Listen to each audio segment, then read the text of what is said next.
What's up, people? You know, there's some things in my life that I don't talk about a lot. And I think I should. So I guess I'm going to try. You know, I lost my mom about 8 months ago. And for as weak as she was physically, she was one of the most powerful spirits that I've ever come into contact with in my entire life. And I know that that has a lot to do with the fact that I am her son. And that we had a very special spiritual connection to the earth and the things that we can't see, and the things that will present themselves to you in times of need or worry or stress or pain. And when she passed, it was kind of like a piece of my life was completely destroyed, because she was the only person that I know in this world who truly only wanted me to succeed, who wanted me to be a better man, who wanted me to be more of the man that I was becoming, and wanted me to be more than I ever thought possible for myself. And in a lot of ways, I accomplished that, because there were points in my life where I didn't feel like I was going to make it past 25, you know what I mean? I was running and gunning and drugs and prison and, really not taking care of myself and not taking care of my life and not being a part of society in a way that was beneficial to anybody, not even myself. There were times in my life where all I cared about was myself and how I was going to get high net, how I was going to,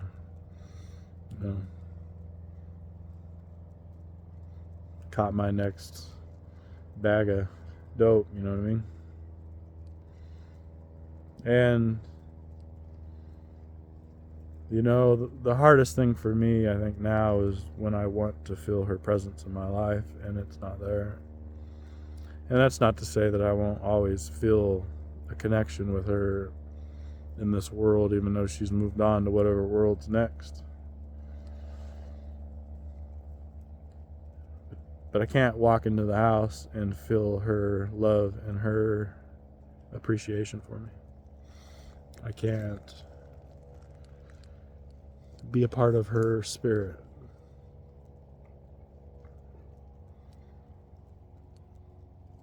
And a piece of mine is gone now. And I think that's the hardest part for me. But the things that she would be proud of is that I didn't run to drugs. I didn't run to a bottle. I didn't bury my feelings. I didn't hide from the fact that she was gone. I didn't lessen who she was by lessening myself. And I just want to come on here and I want to tell people that if you've lost somebody that you love, don't lessen yourself because of it, because all you're doing is disrespecting them. And if you find yourself in a place where you're drowning yourself in a bottle, or you're drowning yourself or numbing yourself with drugs, the only way out of that mindset is to create a positive idea in your heart and a positive way forward. And that's asking for help, and that's getting help. That's relying on yourself and relying on others. And if you don't have anybody to rely on, and you feel completely alone in the world, and that's why the bottle and the drugs feel good, and that's why it feels like you need to, hide from and step back from reality. One of the hardest and most powerful things that you can do for yourself is to start relying on yourself. You got to go through that pain of withdrawal. You have to go through that pain of feeling your emotions. You have to go through the anxiety. You have to go through feeling sick. You have to go through feeling worthless. and less than. You have to go through those things to get beyond them. But once you've got beyond them in some way, and there's that little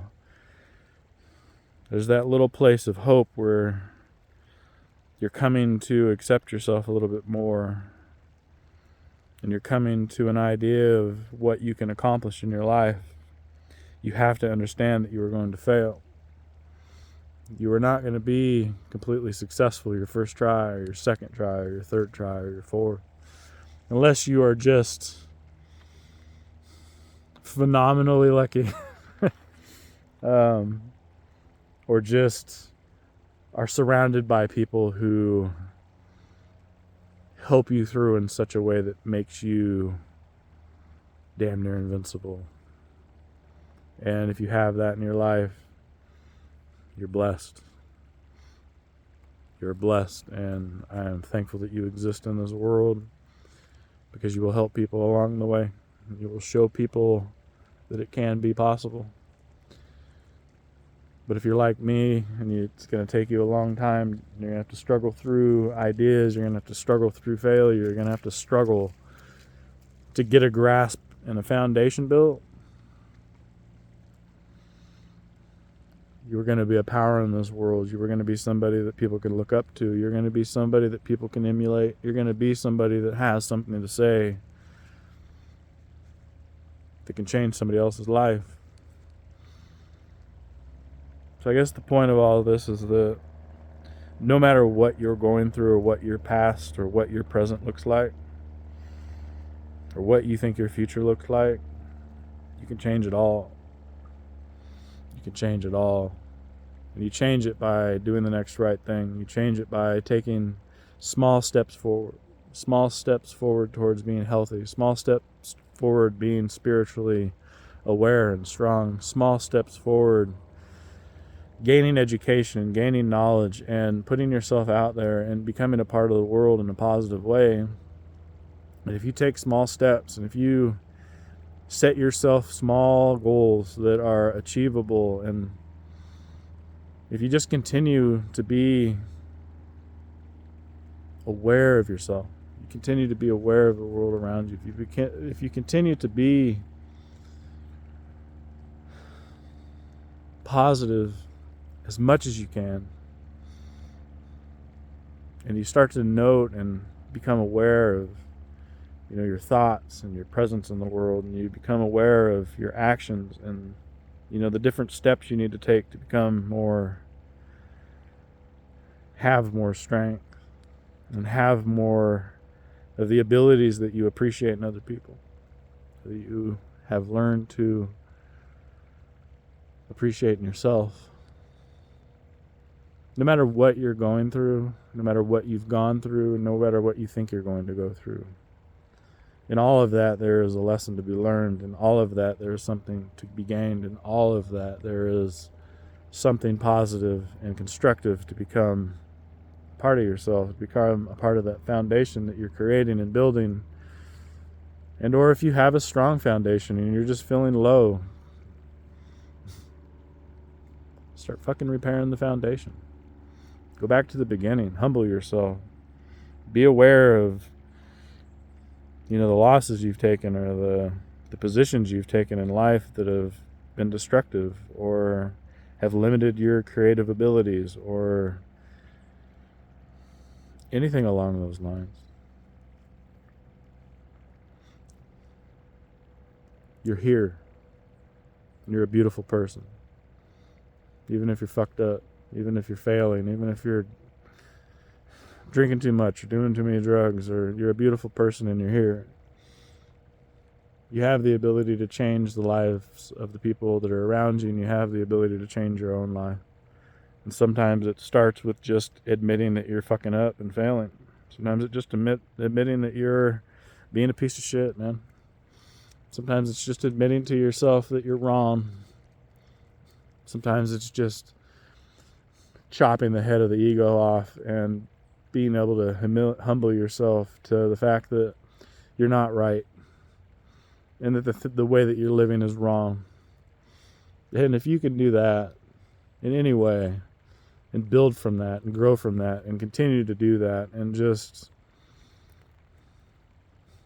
achieve a greater perception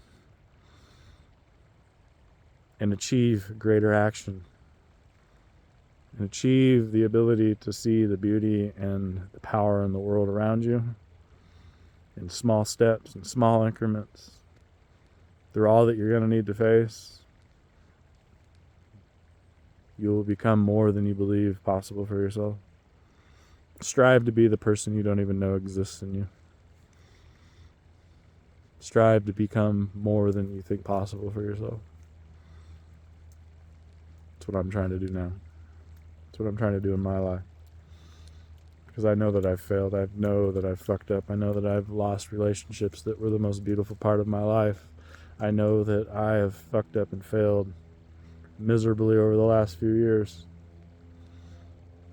In business and personal and spiritual, in relationships and friendships, in life. Outward looking in, it looks like I live a great life, and I've traveled a lot, and I've road tripped, and I've moved around. I've been able to be spontaneous, and I eat well, and I live a very blessed life, but I also realize inside of myself that I have failed miserably, and that's why I'm alone. Some of my being alone is by choice, and some of it is by failure, and I just want people to understand that it doesn't matter where you stand in life. It doesn't matter how much money you have or what you drive or the trips you take or the people you are surrounded with. It doesn't matter. Any of that really doesn't matter. It matters the kind of spirit you carry with you. It matters your willingness to admit your faults and your wrongs. It's a willingness to achieve greater levels of success and greater levels of understanding. There are rich, miserable people. There are poor, amazingly happy people. And all of that has to do with your actions and your thoughts and your perceptions. It has to do with your ability and your humility. It has so much to do with being a real person, an honest person, and a person who makes decisions based on love and kindness and generosity. Become more of that in your life, and you will have a better life, and you will have a more stable life. So that's my long spiel for the day, I guess. I hope everybody has an amazing day. Get outside, go to the gym, be a part of the world in a positive way. And if you're struggling and having a hard time, there are people out there in the world that will listen. There are people out there in the world who care. And I'm one of those people. I might not know you, and I might not be the smartest person in the world, but I care that you succeed, and I care that you make it. I care that you have a beautiful life, because your beautiful life affects and helps me see the beauty in the world. So be kind today to yourself and to other people. And do the next right thing, man. That's all I got for you.